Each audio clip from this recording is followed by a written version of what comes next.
요 여러분의 눈을 제가 보려고 그래요.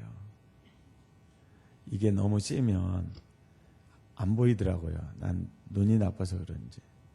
그래서 우리 서로 눈과 눈이 맞아야 되잖아요. 설교는 눈으로 듣는 게 중요하고요.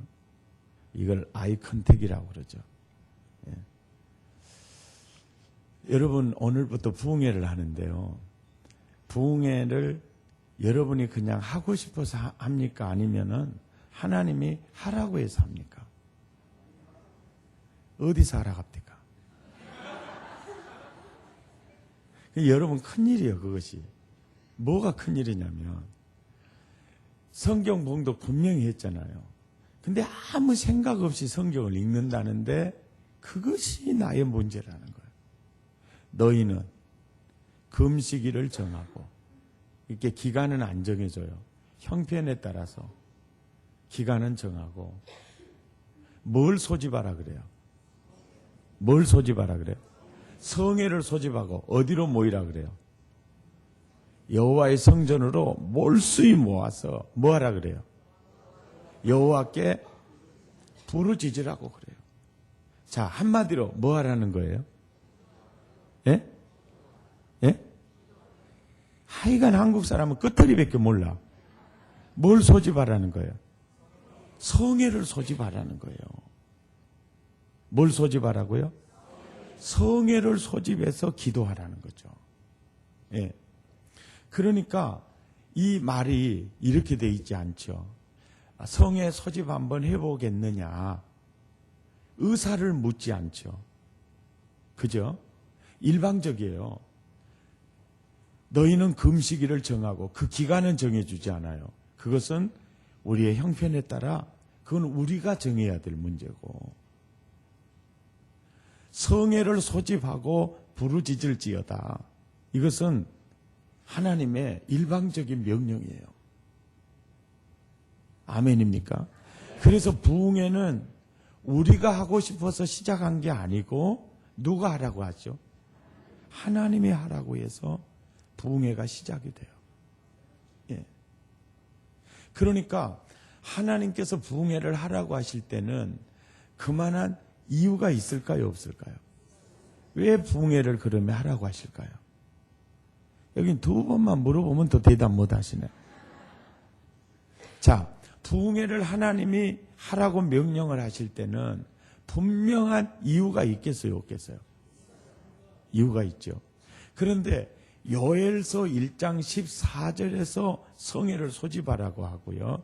그 다음에 요엘서 2장 15절에서도 성회를 소집하라고 그래요. 예. 그래서 사실은 요엘서는요, 부흥의 신학이에요. 부흥의 신학이에요. 예. 전체 요엘서의 핵심 그 주제가 부흥회입니다. 부흥회. 부흥회에 대한 메시지예요. 그러니까 1장 14절에서 성회를 소집하라 하신 주님이요, 2장에 가서 또 성회를 소집하라고 명령을 해요. 그러니까 이 성회가 중요하다는 거예요, 안 중요하다는 거예요? 이게 굉장히 중요하다는 것이고, 이스라엘 백성들에게 있어서 성회의 의미가 크다는 거예요, 작다는 거예요? 크다는 거예요. 이 성회에 네 인생이 달려있다, 그 뜻이에요. 예. 그래서 1장 14절에 또 2장 15절에 가서 이렇게 성회를 명령을 하고 계시죠. 그러니까 왜 부흥회를 하라고 하실까? 그 이유를 알려고 하면은요, 1장 14절에서 성회를 소집하라는 명령이 떨어졌기 때문에 1장 1절에서 13절까지 내용을 보면 알 수 있겠죠. 따라서 합니다. 아하, 1함께 부흥회 하라고 하고만 이걸 알 수 있죠. 참 비웃는 것은 건강에 해롭습니다. 어째 저렇게 말이 촌스럽다냐. 그러고 내가 비웃는 거 다 압니다. 예. 내가 딱 보니까요, 여기 담임 목사님은 딱 서울 사람이고 나는 꼭 촌놈이네. 예. 좀 거시기 하시더라도 어쩌고서 뭐 촌놈을 불렀으니까 할 수 없이 뭐 촌티 내야지. 예. 구절을 봐봐요. 구절.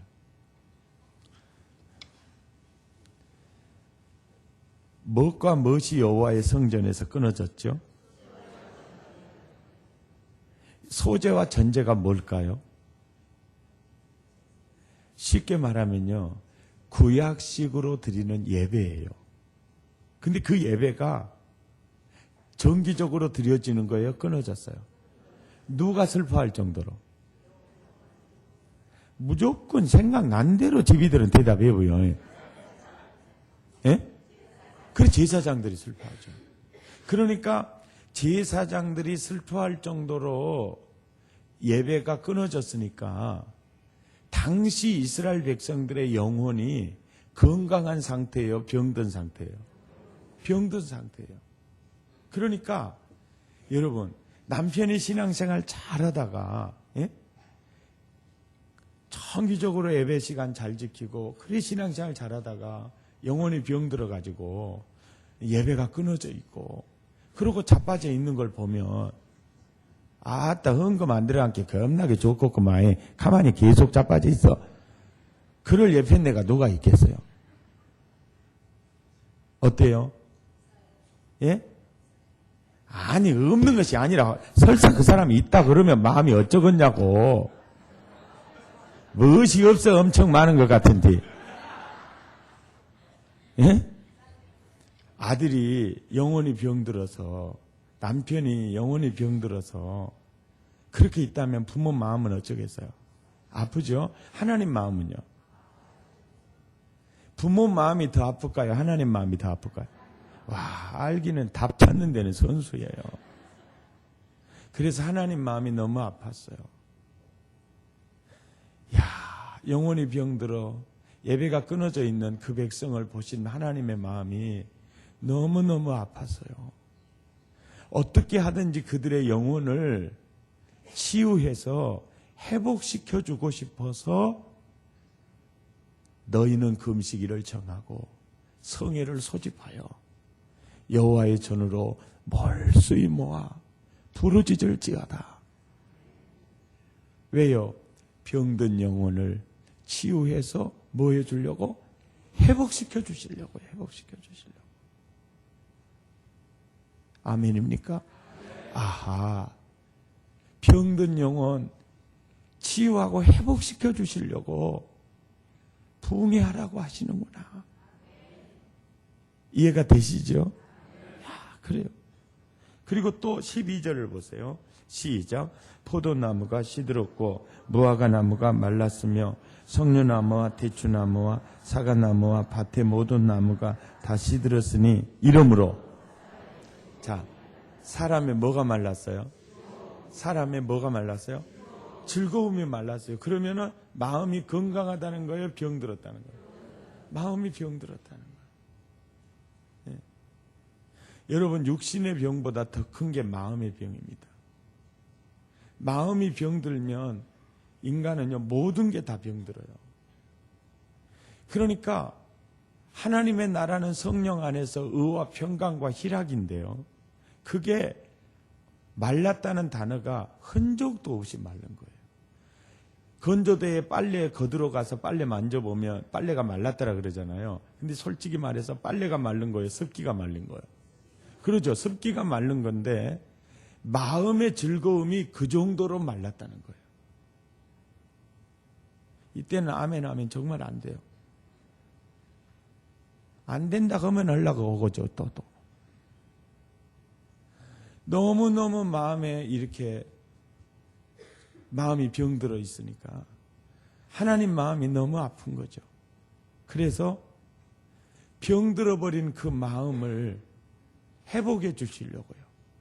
너희는 금식일을 정하고 성회를 소집하여 여호와께 부르짖을지어다라고 말씀하신 겁니다. 그래서 옛날 그 선교사님들하고 목사님들께서 성회라고 하는 그 집회의 성격을 성회라고 하면 느낄 수가 없어요. 그래서 예수 믿는 사람이나 안 믿는 사람이나 성애라는 원 개념을 해석해 가지고요. 원래 이 성애라는 말이 회복된다, 소성된다, 부활된다는 개념을 담고 있어요. 그래서 이것을 해석해 가지고 성애를 해석해서 만든 단어가 부흥회라고 한 거예요.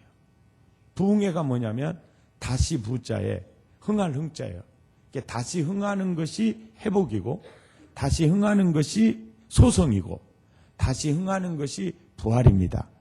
이때는 아멘을 하셔야 돼요. 좌우지간 따라잡다 거시기는 하지 말고 무시기는 해야 돼요. 알아잡으셨죠? 예.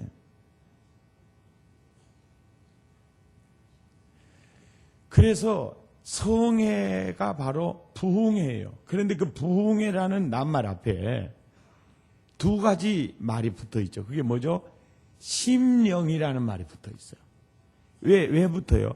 그냥 붙이고 싶어요. 붙이는 게 아니에요. 정확한 성경적 근거에 따라서 붙인 거예요.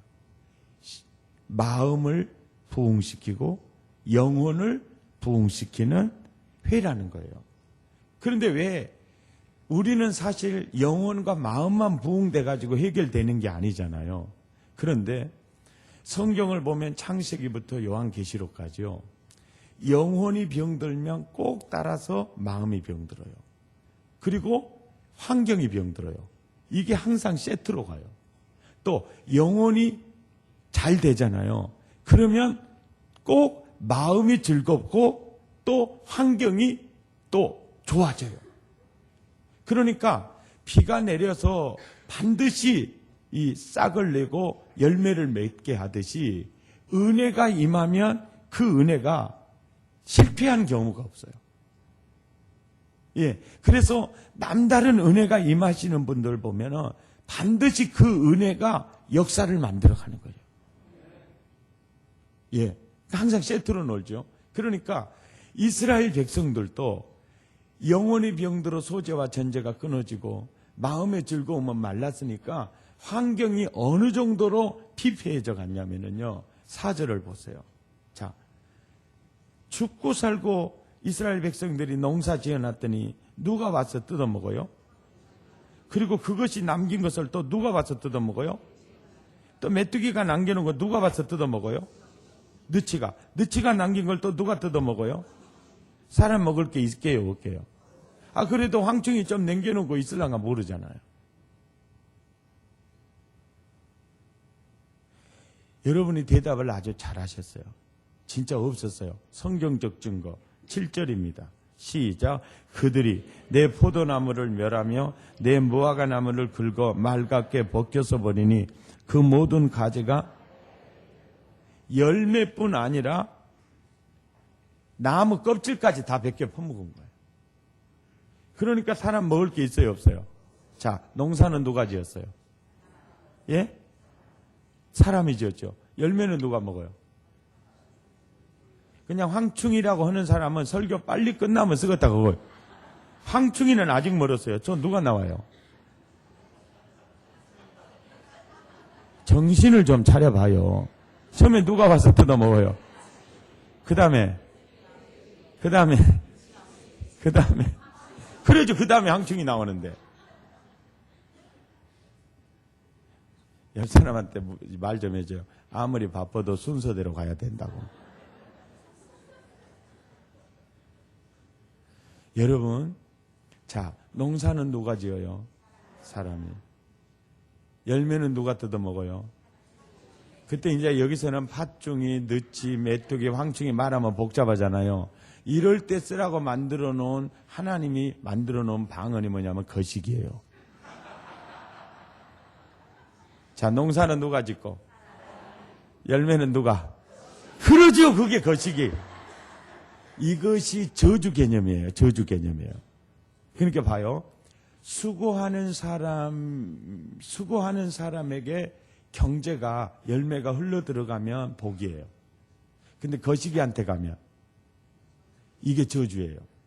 이게 수고하는 사람에게 경제가 흘러 들어가면 복이고, 거시기한테 가면. 지금 이스라엘 백성이 복을 누리고 있어요? 저주받고 있어요? 그때 하나님 마음이 어떻겠어요? 예? 너무너무 아픈 거예요. 야야, 애굽의 종살이하는 너희를 구원해서 홍해를 가르고 광야 40년 동안 훈련시켜서 이 땅에 이주시키는 거, 죽고 살고 농사는 지어놓고 열매는 거시기한테 바치라고, 이것이 너희를 향한 나의 뜻이 아니야. 너희를 향한 나의 생각은 재앙이 아니라 평안이요 미래와 희망을 주는 거야. 이것이 너의 뜻, 나의 뜻이 아니야. 그러니까 너무 가슴이 아픈 거죠. 너무 가슴이 아파요.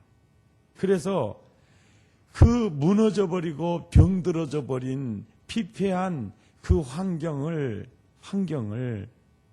회복해주고 싶어가지고 너희는 금식일을 정하고 성회를 소집하여 부르짖을지어다. 이렇게 말씀하신 거죠. 그러니까 부흥회가 좋아요, 안 좋아요? 정말 부흥회는 좋은 겁니다. 예. 그렇게 좋을 수가 없어요. 여러분 교회는 참 건강한 교회고요. 참 때깔이 괜찮네요. 어떤 교회는 가면요 도둑놈 서굴 같아요. 그래요. 어떤 분들은요 인상을 팍 긋고 있는데 네가 강사냐? 은혜 한번 끼쳐봐. 그래가지고 시커매가지고 앉아 있는데요. 무서워서 부흥회를 못 하겠더라고요. 예. 그런데 수요일 이렇게 3일째 마지막 끝나는 날 저녁에 보면은요. 그 소도둑같이 생긴 아주 시커먼 사람도 얼굴 때깔이 달라져 갖고 있더라고요. 그러니까 부흥회는 시작하는 날하고 3일 끝나는 날은요. 진짜 얼굴 때깔이 달라요. 왜 여러분 그게 뭔지 아세요? 이거 대답 시원해요. 은혜 받고. 그 말이 맞는 말인데요. 정말 부흥회를 통해서 성령님이 얼마나 놀라운 일을 행하시냐면 한 시간마다 영혼을 치유하고 마음을 치유해가지고요. 사실 얼굴이라는 게 얼꼴이거든요. 얼을 담고 있는 형태예요. 순수 한국말입니다. 그래서 얼꼴이라는 말이 좀 어감이 거시기한 게 언어학적으로 성형수술을 해갖고 부드럽게 얼굴이라고 했다는 사실을 국민 여러분 아시기를 바랍니다. 그러니까 얼을 담고 있는, 마음을 담고 있는 그릇이 얼굴이기 때문에 마음이 비 내리는 호남선이면 얼굴이 척척해요. 비웃는 것은 건강에 이롭습니다. 마음이 울고 넘는 박달재면요. 세상 근심은 혼자 다 짊어지고 있는 거예요. 그러니까 영혼이 병들고 마음이 병든 것이 그대로 얼굴에 나타나요. 치유되면 그대로 얼굴에 나타나는 거죠. 예. 이해가 되시죠? 그러니까 부흥회를 하나님이 하라고 명령하시는데 왜 부흥회 하라고 명령하시느냐 그러면은 병든 영혼, 병든 마음, 병든 환경 세트로 치유하고 회복해 주고 싶어서 너희는 금식일을 정하고 성회를 소집하여 부르짖으라고 말씀한 거죠. 이제 왜 부흥회하라고 하신지 아시겠죠? 아멘. 예. 2장 12절 13절을 한번 같이 읽겠습니다.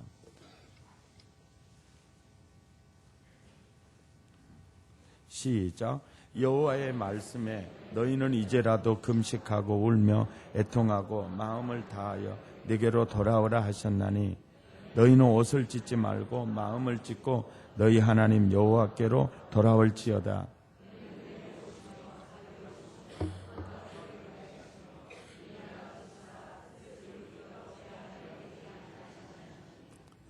여러분 12절과 13절은요. 부흥회를 통해서 하나님이 우리에게 원하는 게 딱 한 가지가 있어요. 근데 그 한 가지인데요. 그 한 가지를 다양하게 표현하고 있어요. 금식하며 울고 애통하고 돈 많이 들어간 게 옷은 찢지 말고야 돈 안 들어가는 마음이나 짝짝 찢어불고 마음을 다하여 내게로 돌아오라. 여러 가지 말이 있어요. 근데 이거는 말은 표현은 다양하지만은 딱 주님이 원하는 건 한 가지거든요. 그게 뭐겠어요? 예? 돌아오라고. 여러분, 그러면 금식하며 울며 애통하라는 것은 어떤 의미가 있어요? 그래서 여러분 여기서 중요한 게 있어요. 그게 뭐냐면은 사람이요, 회개가 세 가지로 이루어져요. 하나는 지적 회개가 있어요. 그 지적 회개란 뭐냐면은 그것이 죄인지도 모르고 그냥 살다가 오매오매 이것이 죄구만이 대급박으로 깨닫는 회개가, 이게 지적 회개예요. 오래오래 기억하시라고 내가 머리박을 대급박으로 했으니까 대갈통이라고 안 한 것에 대해서 고맙게 생각을 하시고 꼭 기억하시라고. 아시겠어요? 이게 지적 회개예요. 이게 죄였구나. 그러면 이 지적 회개가 있게 되면 그 다음에 오매이 못된 놈, 너 예수 몇 년 믿었는데 이 거짓거리로 사냐. 그러면서 내가 막 저주스럽고요. 내가 나를 용납할 수 없고 그럴 때 막 가슴을 쥐어뜯죠. 이제 이 회개가 정적 회개예요. 정적 회개입니다. 그러니까 지금 주님이 뭔 얘기하냐면 금식하며 울며 애통하라는 것은 죄인 줄 알고 정말 정적으로 그렇게 애통하면서 회개를 하는데 그 회개에서 그쳐서는 안 되고 마음을 다해서 그 죄에서 돌아서라는 거예요. 의지적 회개를 얘기하는 거예요. 돌아오라는 것은 의지적 회개를 얘기하는 거예요. 그러니까 우리는 잘 아셔야 돼요. 진짜 회개는요, 지적 회개 깨달았어요. 가슴 아파하는 정적 회개선에서 하고 돌아서지 않는 의지적 회개가 없으면 이거는 속이는 거고 말장난이에요. 그래서 주님이 말장난하지 말고 지정의 전인격적으로 회개해라. 그래, 회개해라 그 얘기예요. 그리고 바로 네가 지정의 완전히 회개가 이루어졌을 때 그때 내가 이건 약속으로 또박또박 10가지를 약속을 해줘요. 10가지를요. 그 10가지 약속이 18절에서 시작이 돼요. 2장 18절에서 시작이 되는데 그 시작하는 말이 언제죠? 그때죠. 그때에 18절 그렇게 해주리라, 19절 그렇게 해주리라, 20절 그렇게 해주리라 해가지고 자 27절까지 가요. 그때에 이렇게 해줄게가 27절까지 가고 28절에는 또 언제입니까? 그 후에. 이해가 되시죠? 금방 이해가 되시죠? 그러니까 18절에 내가 왜 18이라고 하는 거 아시죠? 근데 괜히 내가 그 얘기 하고 싶지 않아서 그래. 18절에 어떻게 그때에 이렇게 몇 절까지 가요? 27절까지 가요. 그러니까 18절에 시작한 문장이 27절까지 가는 거예요. 그러니까 이 절도 나중에 우리가 절을 매기는 거예요. 원래 기록할 때 절이 없어요. 그냥 우리가 이렇게 성경을 공부하고 연구하면서 어느 부분 보세요 하기 위해서 나중에 절을 붙였다 하나요? 이해가 되세요? 이게 한 문장이에요, 한 문장. 이게 그때에 이렇게 해주겠다. 그 첫째 약속이 뭐냐면, 그러니까 전인적 회개할 그때예요. 그때가 언제냐면 성회를 통해서 이 지정의의 회개가 이루어질 그때에 18절에 뭐라 그래요? 시작. 그때에 여호와께서 자기의 땅을 극진히 사랑하시어 그의 백성을 뭐요? 언제 불쌍히 여겨준다는 거예요? 언제? 지정의 회개가 이루어질 그때에 첫째, 불쌍히 여겨주겠다. 그러니까 하나님이 불쌍히 여겨주는, 하나님의 불쌍히 여겨주는 여겨줄 때가 바로 언제냐면 그때가 지정의 전인격적으로 회개가 이루어졌을 때. 이해가 되십니까? 그때 하나님이 불쌍히 여기는 거죠. 그런데요, 참 이상하더라고요. 완전히 쩌박사게 생겨도 하나님이 불쌍히 여기니까 뒤집어져 버리더라고요. 완전히 병원에서 내놓는 암 환자도 하나님이 불쌍히 여겨보니까 그냥 살아나 버리더라고요. 불쌍히 여기는데, 근데 그 불쌍히 여기는 것이 출동할 때가 언제요? 회개할 때. 지정의 전인격적으로 회개할 때. 그 다음에 이제 두 번째 약속 19절 시작. 여호와께서 그들에게 응답하여 이르시기를 너희가 이로 말미암아 흡족하리라. 내가 다시는 너희가 나라들 가운데서 뭘 당하지 않게 하리라? 욕에다가 아무리 고추장을 떼서 찍어 발라놓든지 볼펜으로 동그라미를 쳐놔요. 아까 18절에도 불쌍히에다가 동그라미를 쳐놓으시고. 여러분 이것도 굉장히 중요해요. 이걸 체크해 놓으면 나중에 성경 읽으면은 이게 다 생각이 나요.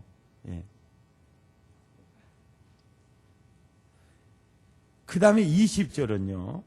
세 번째 약속은 내가 북쪽 군대를 너희에게서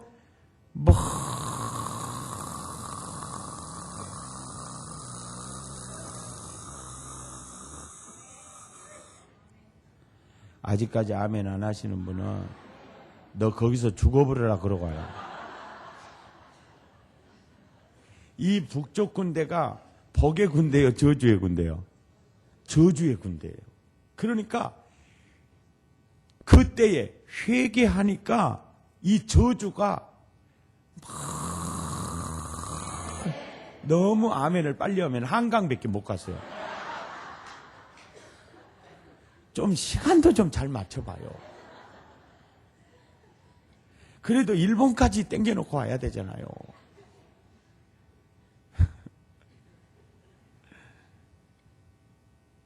야, 여러분 회개할 때 저주가 떠나가는 거예요. 그것도 아주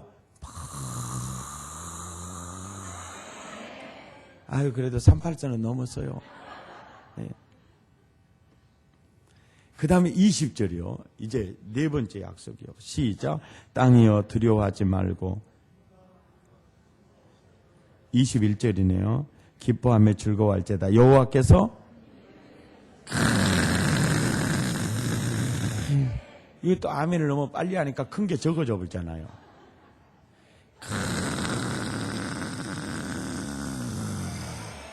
잘하셨어요. 언제 하나님이 큰 일을 행하신다는 거예요? 그때 회개할 때. 그래서 회개가 회복의 열쇠라는 거예요. 아멘입니까? 무엇이 회복의 열쇠요?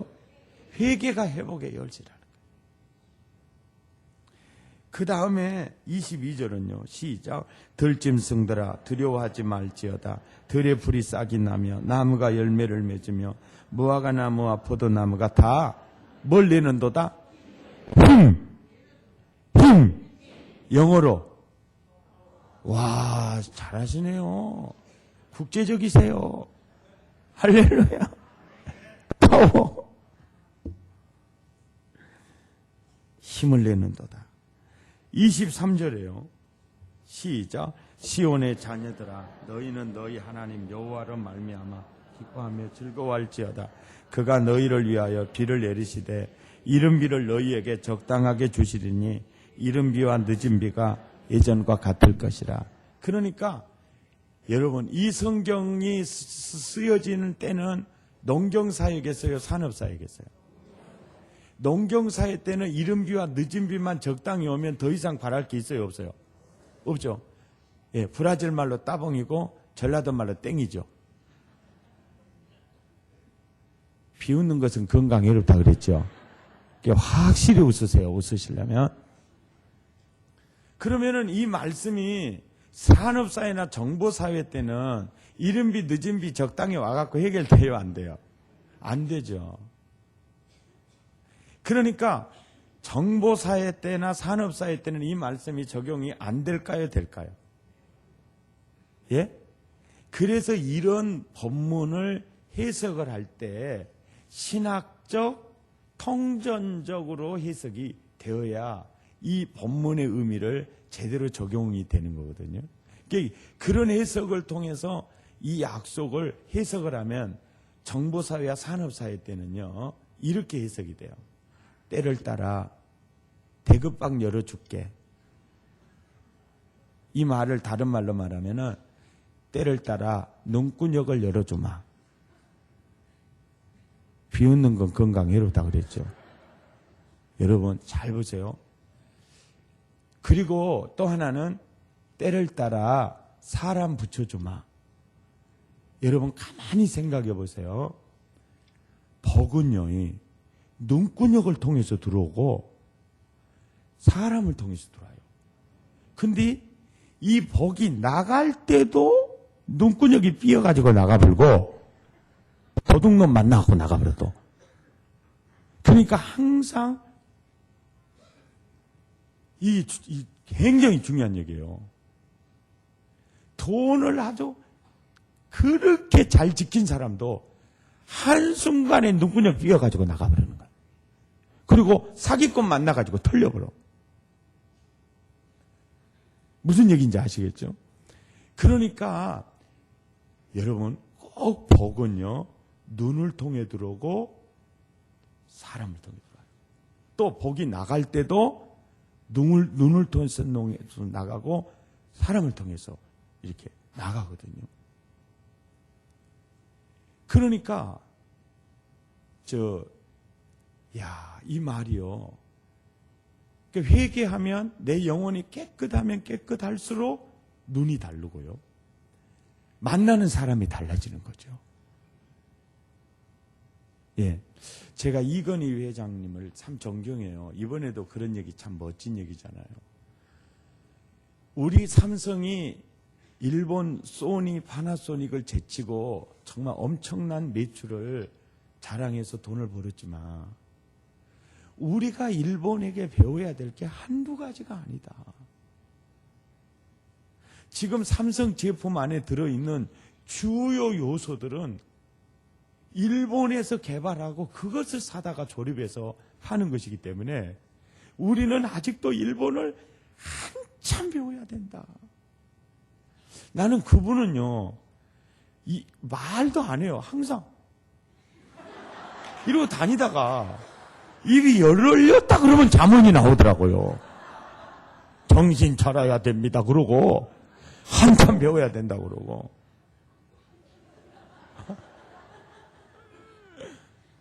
난 그분 참 오래 살기를 바랍니다.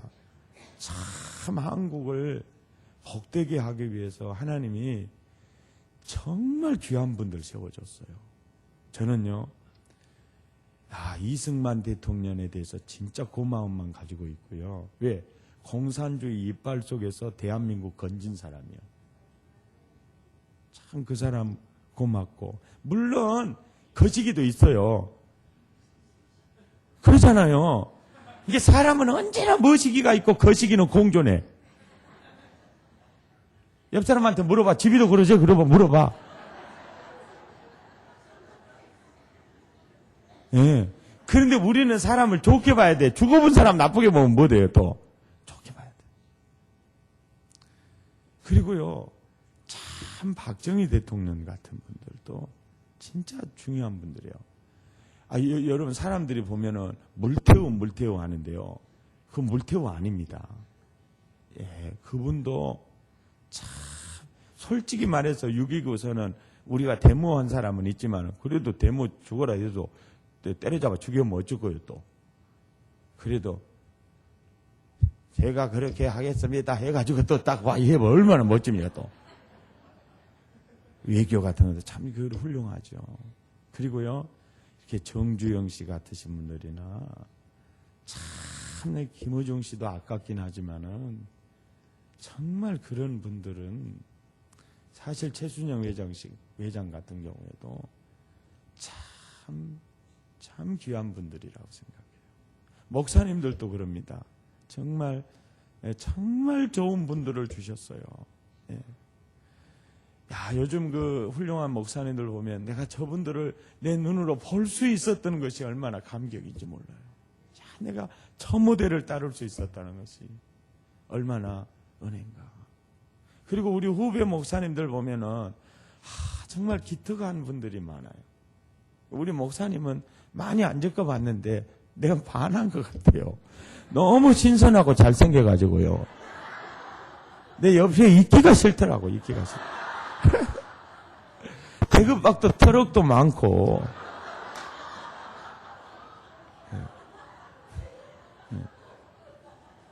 그래서 저는 좀 한국에 이건희 회장 같은 분들이 있었다는 것이 참 우리나라 복 주려고 있는 거다. 예. 아니 정말입니다. 필리핀 같은 나라는 옛날에 그 1950년, 60년대는 우리하고 비교가 안 된 나라들이거든요.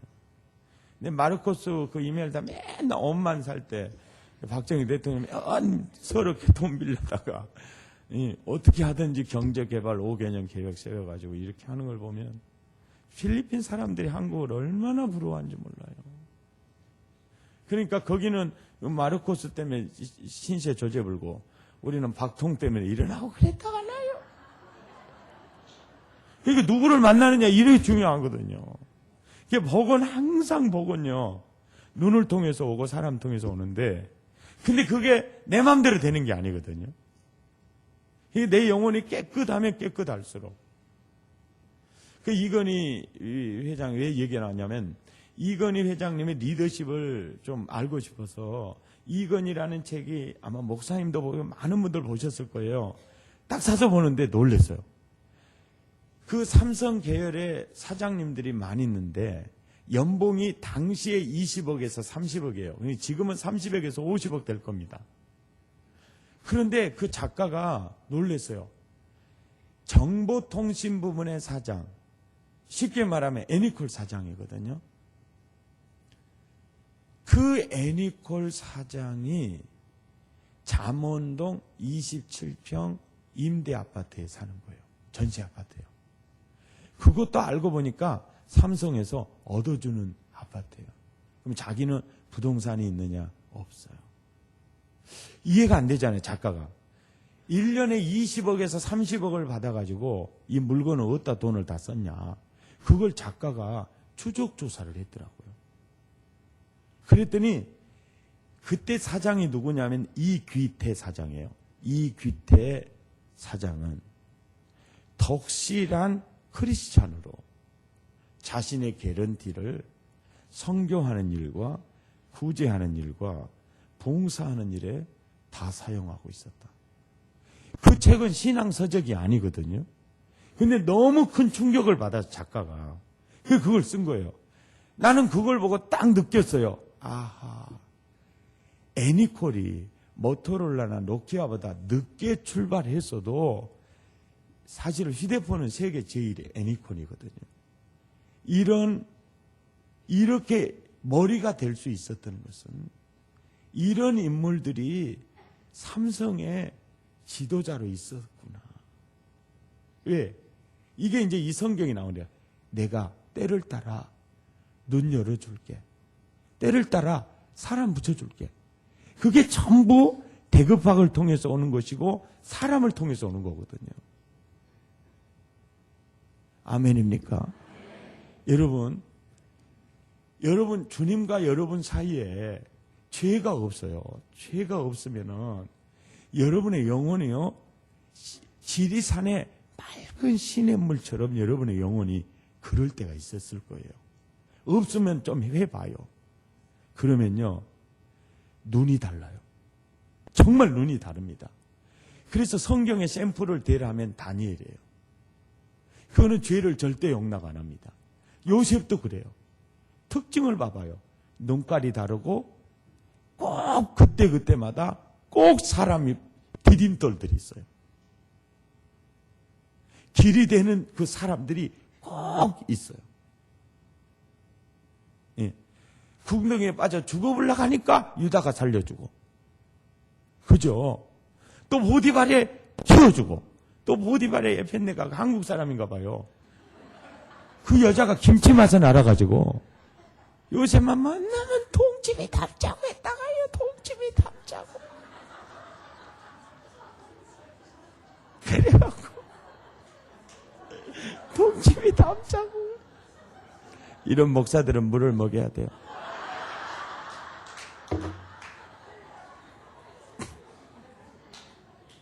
아니다고.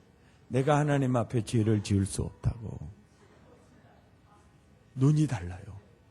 정말 이 달라요. 예. 아멘입니까? 예. 차 타고 가다가도 웃으셔.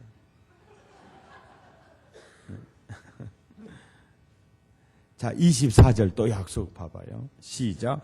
마당에는 밀이 가득하고 돌에는 새 포도주와 기름이 뭐요? 기름이 뭐요? 넘치리로다. 그러니까 여러분 보세요. 부흥회를 기점으로 하고요, 회개를 기점으로 해가지고 이 전은 소재와 전제는 끊어지고 마음의 즐거움은 마르고 저주의 늪속에 빠져 있잖아요. 성회를 기점으로, 회개를 기점으로 해서 넘치나이다. 완전히 분위기가 완전히 리바이벌 돼 있죠. 그래서 이 성경 구성이 아주 드라마틱하게 돼 있어요. 성령님이요, 글 쓰는 면이 멋지더라고요.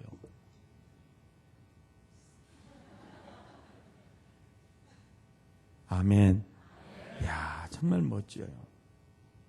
넘치리로다. 25절이요. 8번째 약속인데, 시작. 내가 전에 너희에게 보낸 큰 군대, 곧 메뚜기와 느치와 황충과 팥중이가 먹은 횟수대로 너희에게 갚아주리라. 잃었던 횟수대로 뭐 한다고요? 이게 회복이에요. 언제? 회개할 때요. 회개하면 잃어버린 믿음도 회복되고, 잃어버린 물질도 회복되고, 잃어버린 건강도 회복되고, 잃었던 횟수대로 갚아주리라. 정말 이런 경험이 있어야 돼요. 우리 아는 선에서 끝나면 안 됩니다. 아멘입니까? 아멘입니까? 정말 이 성회가 교회 성회가 아니라 내 성회가 돼야 돼요. 우리 가정의 성회가 되어야 합니다. 이 민족의 성회가 돼야 돼요. 예. 9번째입니다. 26절입니다. 시작. 너희는 먹되 풍족이 먹고 너희에게 놀라운 일을 행하신 너희 하나님 여호와 이름을 뭐 할 것이라? 뭐 할 것이라? 할렐루야. 찬송할 것이라. 찬송은요, 만족감과 기쁨 속에서만 나오는 노래예요. 그런 은혜. 이와 같은 때에 난 노래하네. 아주 만족하고 기쁠 때만 나오는 노래. 기뻐하며 경배하세 영광의 주 하나님. 기쁠 때만 하는 거예요. 열받을 때는 죽어도 찬송 안 나옵니다. 그 누가 나의 괴로움할까이? 또 나의 슬픔할까이? 주밖에 누가 알아줄까이? 이건 찬송 아닙니다. 이건 내가 내 영혼을 토닥거려주는 성가예요. 그건 찬송이 아닙니다. 찬송의 개념은 그게 아니에요. 아멘입니까? 찬송가 있다고 다 찬송 아니잖아요. 아멘.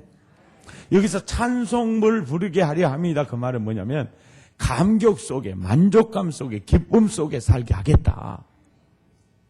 그 말이에요. 할렐루야. 그런 은혜가 이번 성회를 통해서 여러분에게 임하기를 바랍니다. 마지막 10번째 약속이 제일 큰 약속이거든요. 그런즉 내가 이스라엘 가운데 있어. 이게 너희 가운데 올린하여, 올린이란 말 알죠? 올린하여, 예? 너희 하나님, 바로 너의 하나님 여호와가 되겠다. 아멘입니까? 그러니까 하나님이 나를 너에게 주겠다 그 말이에요. 내가 너희 가운데 올린해서 나는 너의 하나님이 되어줄 거다. 어마어마한 약속이죠. 아멘입니까? 그러니까 주님이 그래요. 영혼이 병들고 마음이 병들고 환경이 병든 모습을 보시고 하나님이 너무 마음이 아팠어요. 그 사랑이, 동기가 사랑이에요. 도저히 그대로 방치할 수 없어요. 그 사랑 때문에. 그래서 회복할 수 있는 열쇠를 제시한 거예요. 성회를 소집하고 부르짖어라. 그리고 지정의, 전인격적으로 회개해라. 그럼 10가지예요. 내가 불쌍히 여겨줄게. 내가 긍휼히 여겨줄게. 다시는 그런 욕, 치욕 당하지 않게 해줄게. 저주 멀리 떠나게 해줄게. 너의 산업이 힘을 내게 해줄게. 그리고 결론, 큰 일을 행하셨음이로다. 이 고백 나오게 해줄게. 때를 따라 이른 비 늦은 비 내려줄게. 넘치게 해줄게. 아멘. 이렇던 횟수대로 내가 회복시켜줄게. 찬송하게 할게. 찬송하게 할게. 나를 너희 가운데 올린해서 내가 너의 하나님이 되어줄게. 이거보다 더 큰 사랑이 어디가 있어요? 여러분, 구약이나 신약이나요, 하나님은 정말 누구에게도 차별이 없으시고 유대인이나 헬라인에게나 종이나 자유자에게 주의 이름을 부르는 자에게는 통일하게 부여하시도다. 아멘입니까? 그러니까 누가복음 탕자가 돌아올 때에만 그렇게 해주는 게 아니라 룻이 돌아올 때도 꼭 그렇게 해주셨고 기생 라합이 돌아올 때도 꼭 그렇게 해주셨고 정말 원수의 나라 군대 장관이 이스라엘 피해를 주는 위협이 되었지만은 그 나만이 와도 똑같이 해주세요. 똑같이 해줘요. 그렇게 하나님이 차별이 없으세요. 그러니까 이 말씀은 여기서 누구는 해당이 되고 누구는 해당이 안 되는 말씀이 아니에요. 차별이 없이 회개하면 다 이 10가지 약속을 누릴 수가 있다 없다? 믿습니까? 있어요. 저 이 말씀이, 목사님 그 말씀 구약이잖아요. 여러분, 구약의 말씀은 거의 대부분 역사적 사실이에요. 근데 성령님이 오늘 우리 손에 들려주는 게 뭐냐면 그 역사적 재료를 가지고서 그 재료에다가 그 스토리 안에 당신의 마음을 계시해서 오늘 우리에게 전달해 주는 거예요.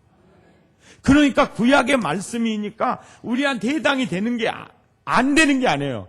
나한테 메시지를 주려고 천지창조 역사도 스토리예요. 모든, 그래, 히스토리 자체가 스토리잖아요. 그 역사적 사건을 담아서 당신의 마음을 이렇게 보여주는 거예요. 내가 너 그렇게 해줄게. 내가 너 원하는 게 이거야. 아멘입니까? 이런 놀라운 메시지예요. 이 말씀이 백동조라는 사람에게 어떻게 실험되고 적용되었나 간증하고 오늘 설교를 맞추려고 합니다. 맞춘다는 데 대해서 의의가 있습니까? 없죠.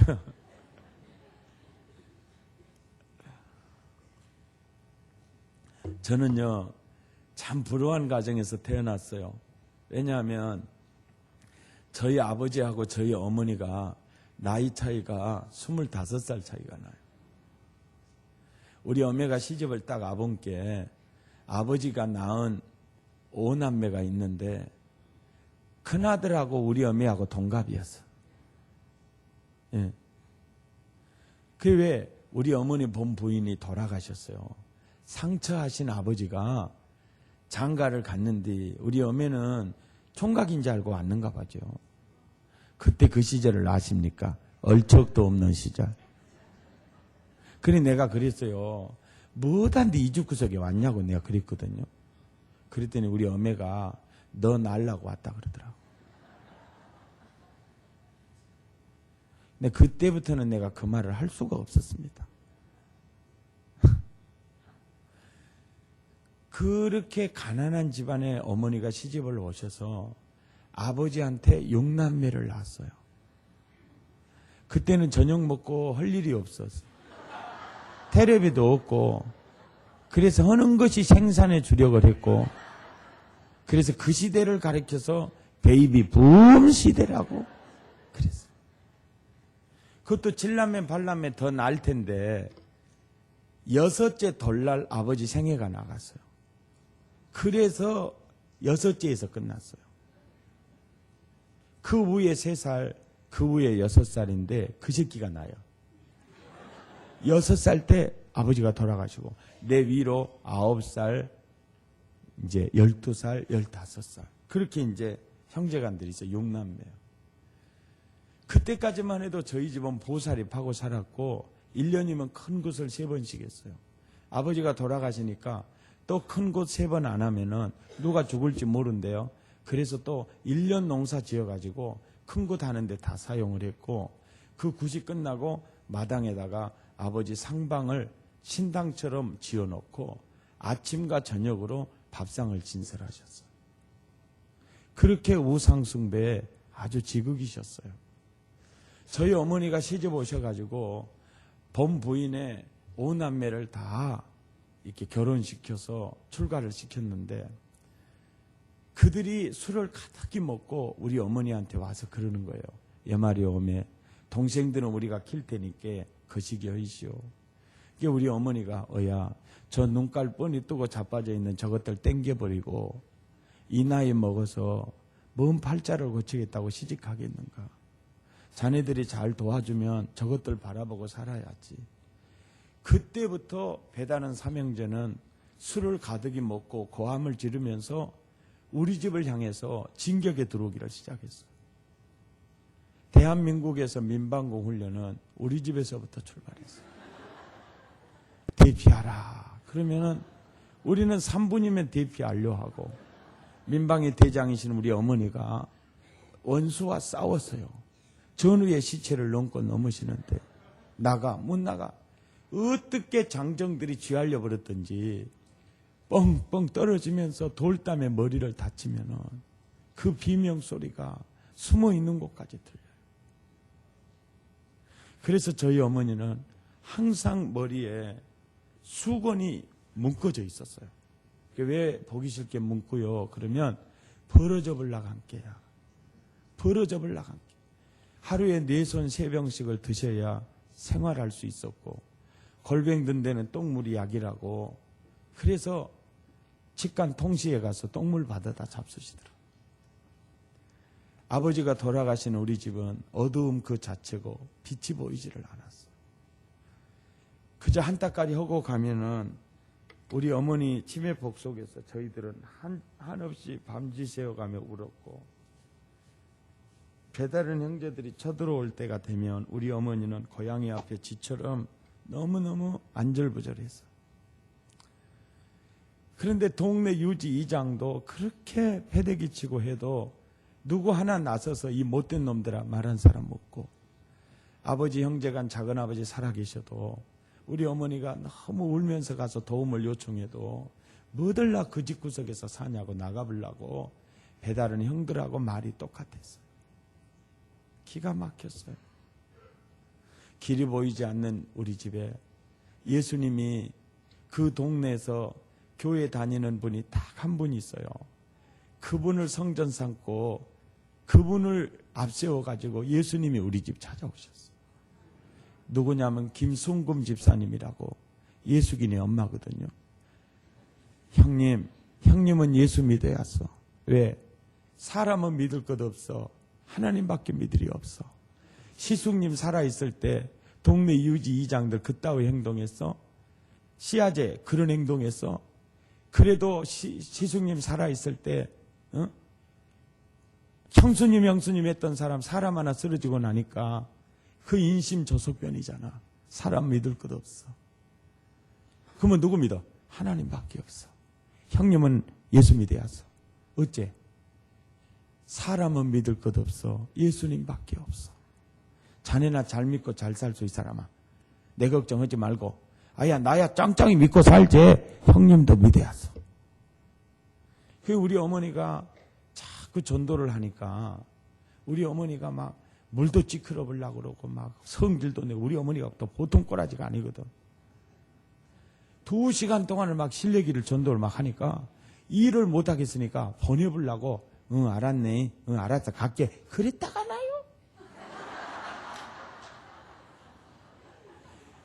그래가지고 그 다음날 이제 어머니가 소쿠리에다가 음식 준비해가지고 들에 일 나가다가 대문간에서 김승금 집사님을 만났어. 오늘 교회 가자고 해놓고 어디가? 내가 이 사람아 진짜로 교회 간다고 했단가? 자네 보내보려고 그랬지. 오메 이거 뭔 말이요? 오메 나는 인자 이 동네에서 못 살겠어. 어째? 오메 그래도 이 동네에서 눈깔 제대로 먹인 사람은 형님이고 한입 갖고 두 말 안 한 사람은 형님인 줄 알았는데 세상에 어제는 간다 그러더만 오늘 안 간다 해버리고 어떻게 한입 갖고 두 말 해본다요. 오메 형님 인자 나는 누구를 믿고 살게라. 나는 형님이 나는 한입 갖고 두 말 할지는 몰랐어. 어제는 간다 그랬지라. 근데 오늘 안 간다 해버리지라. 오메 나는 이제 누구를 믿고 살게라. 세상 이 동네에서 눈깔 제대로 먹인 사람은 형님뿐이고 한입 갖고 두 말 안 한 사람은 형님이었는데 분명히 어제 간다 그랬지라. 근데 오늘 안 간다 해보라고. 오메 나는 이제 누구를 믿고 살게라. 듣고 보니까 일리가 있죠. 그 말 자꾸 이제 늘어지는 거예요. 물고 늘어지는 거예요. 야 오늘 나 들에 가서 일 안 하면은 농사 저재분단 맛이. 그게 가서 해야 돼. 그게 김승금 집사님이 형님 그러면은 좋은 수가 있어. 무슨 수? 오늘 나 따라서 교회 가면 내가 내일 품앗이 해줄게. 그 말에 우리 어머니가 뿅 가갖고 야 자네가 하루 종일 우리 집에 와서 일을 해주면서까지 자네가 나를 교회에 데리고 가고 싶었던가. 그 마음을 내가 외면하면 안 되지. 내가 오늘 갈게. 오늘 교회 가세. 근데 조건이 하나 있네. 뭐요? 내일 우리 집에 와서 일해주지 말어. 어째라? 대신 다음부터 교회 가자 말하면 안 돼.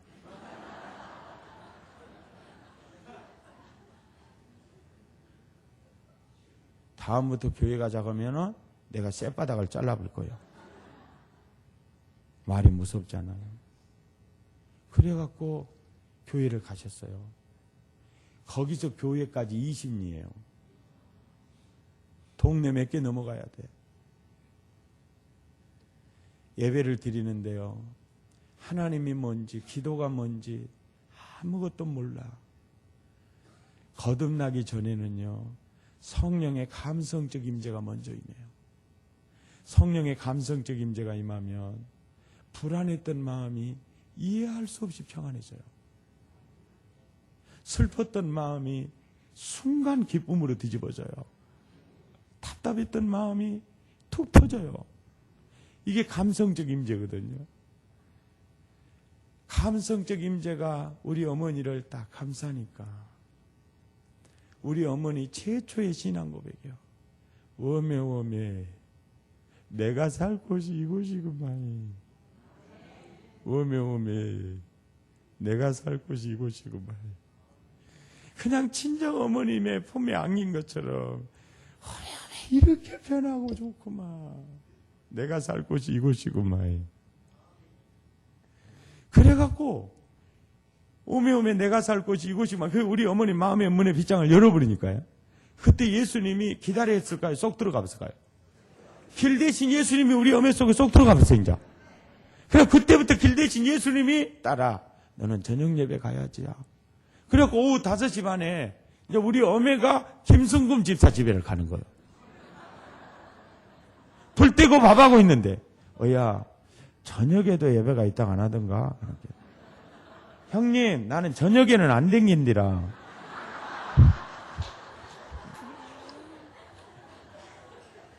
여자 혼자, 20요.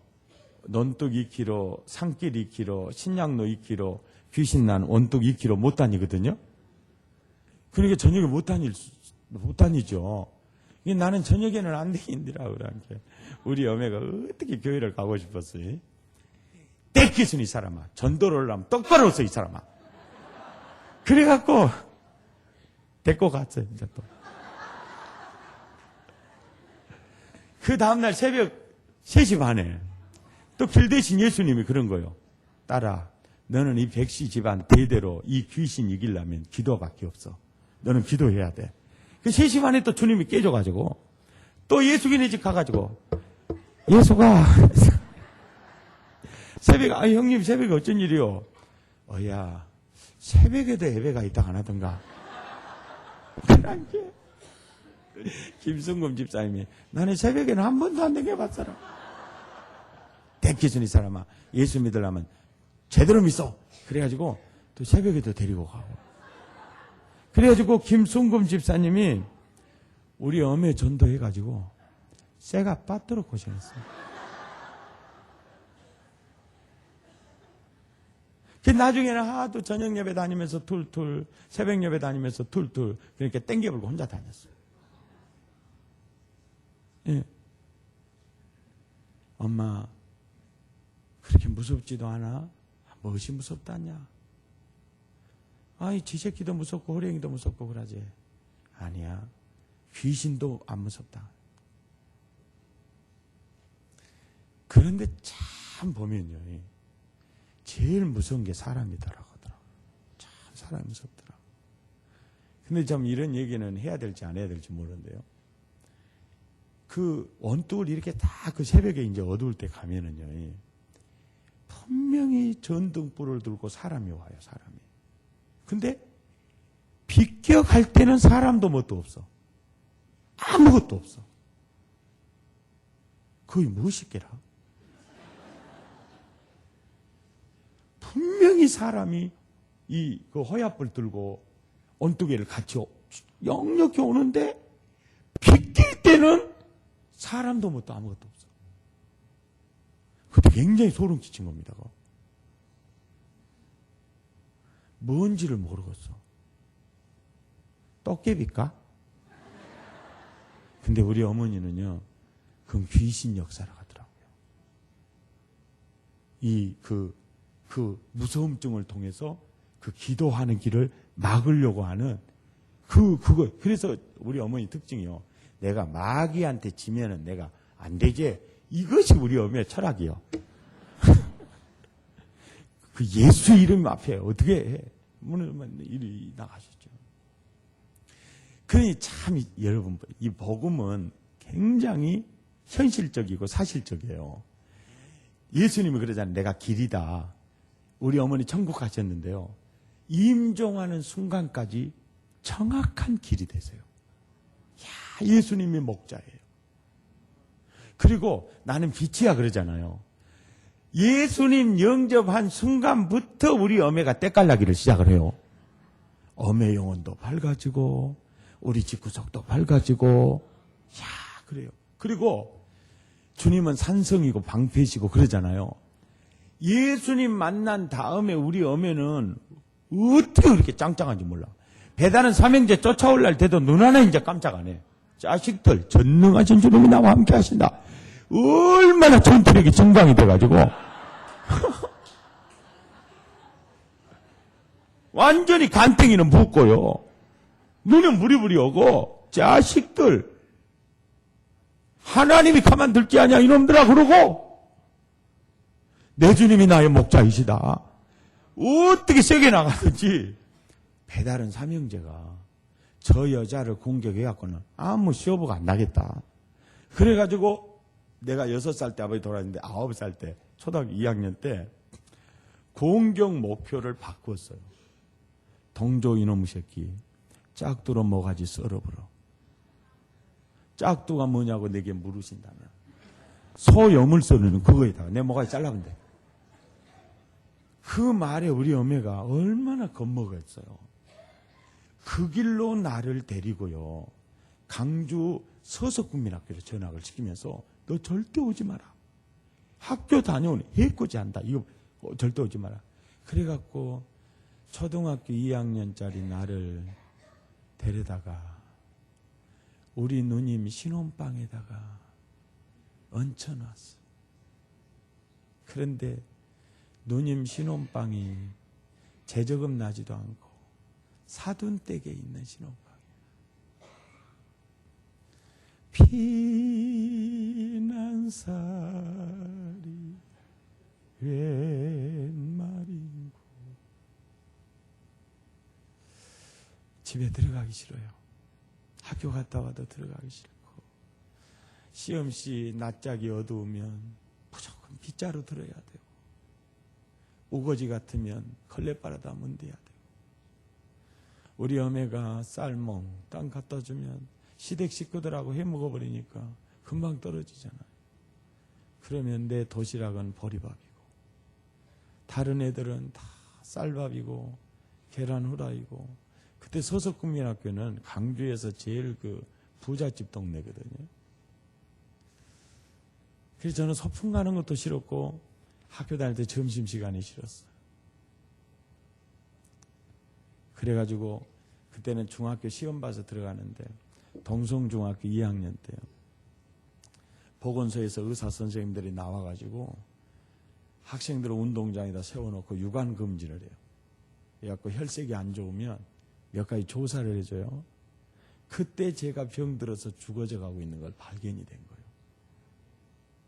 아멘이나 아니라니까요. 그때는 아멘이 아니라 세상에 그래야 된다고요. 오메 어째서 듣고 그래야 된다.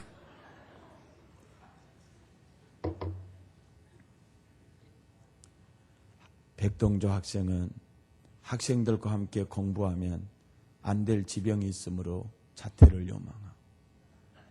그 다음날 학교에 가니까 담임 선생님이 교무실로 부르더니 동조야, 너는 공부가 중요한 게 아니다. 너는 병 고쳐야 사는데 의사 선생님들 말로는 때를 놓쳤다는구나. 너 내일부터 학교 나오지 마. 그 다음날도 학교에 나갔고요. 한 달 동안 학교를 다녔어요. 왜? 내가 여기서 무너지면 우리 어머님의 눈에 눈물을 누가 닦아줍니까? 나는 여기서 무너질 수 없습니다. 그렇게 학교 갔더니 우리 반 애들이 다 멀리하면서 우리 친구들까지 멀리해요. 동네에서 놀고 있으면 아주머니들이 자기 애들이랑 탁 채가지고 가고 나를 탁 보면 그래요. 그런 게 나였어요. 그때는 중학교 2학년 때는 시청대에서 자취할 때입니다. 어머님이 집에 오셨어요. 선생님이 가정방문 오셔가지고 어머님에게 내 얘기를 해주니까 우리 어머니 하늘이 무너지는 것 같았죠. 얼굴이 창백해지더라고요. 그 모습을 보고는 학교에 갈 수 없었어요. 선생님 돌아가고 어머니가 내 손을 딱 잡더니 그래요. 동조야, 나 항상 수건 문구고 살았잖아. 지금은 안 문구고 살지. 왜 그래? 하나님이 나 고쳐줬어. 이제는 내 손도 안 먹어도 돼. 똥물도 안 먹어도 돼. 동조야, 잘 들어. 우리 전도사님이 그러는데, 그때 시골교회는 전도사님 계시잖아요. 우리 전도사님이 그러는데 기도하는 자식은 망하지 않는다더라. 내가 새벽마다 밤마다 내가 너를 위해 기도하는데 하나님이 너를 데리고 가시면 하나님이 아니지야. 우리 전도사님이 그러는데 기도하는 자식 망하지 않는데 너 절대로 죽지 않아. 내가 보니까 너 내가 하나님 귀하게 쓴 종이 되게 달라고 기도하는데 너 연단하신 것 같구나. 너 하나님이 크게 쓰시려고 연단하신 것 같아. 너 절대로 안 죽어. 나를 고쳐주신 하나님이 너도 고쳐줄 거야. 그리고 내일부터 학교 가지 마. 선생님에게 마음 아프게 하지 말고 가지 마. 내일 나랑 같이 갈 때가 있어. 그리고 나를 데리고 간 곳이 광주시 YWCA 뒤에 있는 성일교회를 데리고 가는데 붉은 글씨로 프레카드요. 심령대부흥이에요. 나 집회를 데리고 가요. 강사님이 나를 나오라 가더니 업어주면서 하얀 눈 위에 두 발자국 있죠. 아주 힘들 때는 발자국 하나. 예수님 왜 힘들 때 나 혼자 가게 했어요? 아니야. 내가 너를 업어서 인도한 그 발자국은 너의 발자국이 아니라 나의 발자국이야. 힘들고 어려울 때 그때는 예수님이 업어서 인도한다고. 그 모델로 연극하시려고 날 나오라고 해서 업어주시더라고. 이래봬도 강사가 업어준 놈입니다. 그런데 그것이 내 인생에 있어서는 너무 고마운 사건이었어요. 왜? 모든 사람이 다 나를 멀리 하는데요. 이 목사님만큼 이 많은 사람 중에 나를 특별히 나오라 해서 업어줬다. 사실 업을 놈이 나밖에 없어. 다 어른들이고 다 학교 가고 그랬지만은 그것이 너무 고마워가지고 목사님 모든 사람이 나를 멀리 하는데 나를 이렇게 특별히 업어주시니 너무너무 고맙습니다. 내가 목사님에게 보답할 수 있는 길은 목사님 말씀 한마디 땅에 떨어지기 전에 내가 들을게요. 너무 좋아졌어요. 목사님이 좋아졌어요. 목사님이. 은혜 받으려면요. 목사님이 좋아집니다. 목사님이. 좋아져요. 시험 들려면은요. 목사님이 싫어져요. 옆 사람한테 물어봐. 집이도 그렇대요? 경험 안 해봐서 모르겠어요. 강사님이 의리 좋아져요. 그래서 말 한마디 땅에 떨어지기 전에 들으려고 뒤에 앉았다가 가운데로, 가운데 앉았다 앞으로 아멘 하면서 하는데 처음에는 밥 떠먹을 때 간이 기별도 안 가는 것 같지만 어느 경점에 딱 이제 저 안 먹으랍니다. 내 잔이 넘친다. 그러듯이 3일째 되니까 말씀도요. 그러더라고요. 너무너무 은혜가 되고요. 그래서 성령 체험하고 눈이 열리니까 십자가가 믿어지고 아멘. 그리고 부흥회 끝나가지고 자취방에서 성경만 봤어요. 그때 성경을 내 인생에 제일 많이 봤어요. 여러분 병들었거나 힘들면 무조건 성경만 봐봐요. 그것이 치료의 광선이고 여러분의 발에 등이 되고 인생의 빛이 됩니다. 그걸 봐. 그리고 공부에 피를 놓지 않고 했어요. 그래서 고등학교 졸업까지는 검정고시를 통해서 대학 진학의 길을 열었고요. 내가 깨끗이 나았다는 것은 신체검사 받으러 가서 백동조, 일종 다 그러더라고. 그래가지고 다른 애들은 뭐 제2국민역도 있고 31사단도 빠지고 나는 연산훈련소로 가게 됐어요.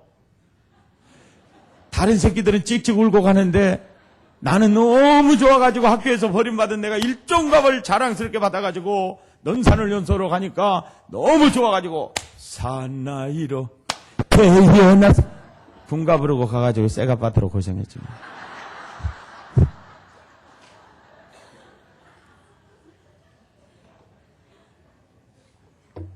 5주 훈련이 끝나고 6주째 딱 들어가는데 나는 그렇게 멋있는 군인 처음 봤어요. 대통령 각하를 경호 경비하는 근위병으로 사나이 중에 사나이, 남자 중에 남자, 둘도 말고 중대장 8중대에서 한 놈만 뽑아내시오. 와, 그 목소리가 천상의 음성처럼 들렸어. 뭣도 때깔나는데 음성도 끝내주더라고요. 장교도요, 논산훈련소 장교하고 다르더란께. 얘들이 그래. 저분 청와대에서 왔대. 청와대에서 왔대. 그런데 진짜 그런 것 같아. 와. 그래, 중대장 봐봐. 하는데 그때 누구 딱 하나 뽑았는데 누구 뽑혔냐면 세상에. 내가 뽑혔어요. 그래갖고 수경사를 왔는데 내 키가 169.6이거든요. 다른 애들은 제일 적은 애가 177이요. 나만 꼬다는 보리차도 같고 내가 봐도 그때 몸무게 54kg. 내가 봐도 장아찌같이 생겼는데 다른 애들은 쪽쪽 빵빵이고 내가 어떻게 여기로 와버렸을구나 이러는데 중대장이 그러더라고. 아야 이라봐, 네가 어떻게 여기 왔냐 그래서 저도 잘 모르겠어요. 내무반에 갔더니요, 하도 쪼다 같은 놈이 오니까 뒷배경이 짱짱한 줄 알고 쭉쭉 빵빵한 놈들은 막 싸대기 올리고 막 때려도 나는 안 때리더라고요. 그러더니 병장이 살짝 오라 그러더니 너 누가 아버지 못하냐 그러더라고. 그래서 죽었다 그랬어. 그랬더니 너가 작은 아버지 못하니까 농사진다 그랬거든. 너가 애삼촌 못하냐 그러니까 죽었다 그랬어. 그때부터 두드려 패더라고요. 그때 내 대답을 잘못했어요. 차차 알게 될 겁니다, 병장님. 그래야 되거든요. 차차 알게 될 겁니다. 그걸 몰라갖고. 근데 참 하나님의 그 손길은 놀라워요. 그 중학교 2학년 때 학교에서 버림받은 그 자아상이 무너지고 자존감이 무너졌잖아요. 그걸 가지고는 큰일 할 수 없거든요. 그러니까 넌 대한남아로 수경사 요원으로 착출됐다는 것은 너는 험도 티도 없이 내가 너를 고쳤어. 너는 대한남아로 어디 누구하고 해도 너 괜찮다. 거기서 굉장히 그 촌놈이지만은 아주 참 귀한 수경사와의 만남이었어요. 정말 우리의 만남은 우연이 아니었어요.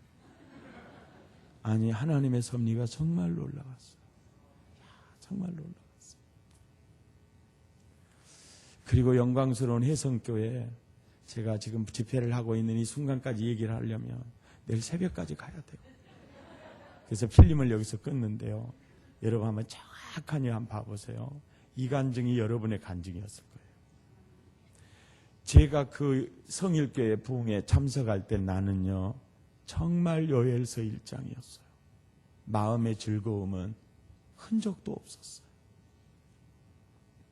어둡고 우울하고 슬프고 여가 젖도록 울었으니까요.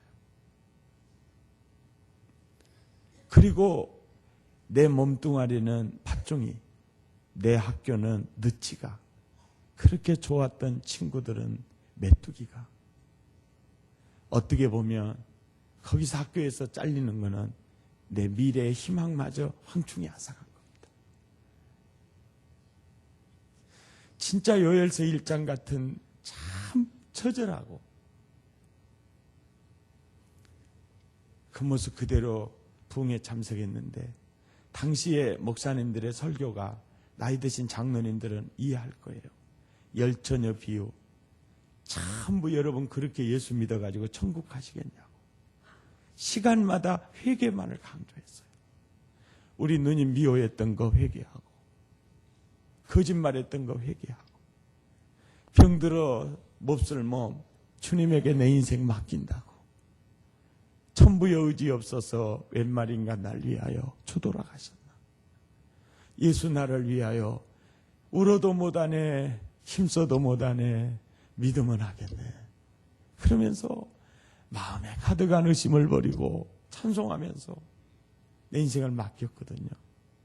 근데 보세요, 그때에 불쌍히 여겨줄게, 그때에만 불쌍히 여김이 지금까지 계속되고 있고요. 다시는 그런 욕 당하지 않게 해줄게, 저주를 멀리 떠나게 할게. 그때 저주의 옷을 벗겨주시고 아브라함의 복을 입혀주셨어요. 너의 산업이 힘을 내리라. 아멘. 때를 따라 이른 비 늦은 비 눈 열어주시고 사람 묻혀주시고, 그리고 그때 죽어서 흙침대에 누워 흙 이불 덮고 뒷동산 소나무하고 친구 삼아 있어야 될 내가 이 영광스러운 혜성교회에서 이렇게 강사로 초빙을 받았다는 것, 큰 일을 행하셨음이로다죠. 잃었던 횟수대로 갚아주리라. 아멘입니까? 넘치리로다. 넘치리로다. 찬송하게 해줄게. 정말 찬송할 것밖에 없죠. 그리고요, 이 약속이요, 통조야, 내가 네 가운데 올인해서 내가 너의 하나님이 되어줄게. 정말 그렇게 되어주셨어요. 이것이 나의 간증이요, 이것이 나의 찬송일세. 나 사는 동안 끊임없이 주님을 찬송하리로다.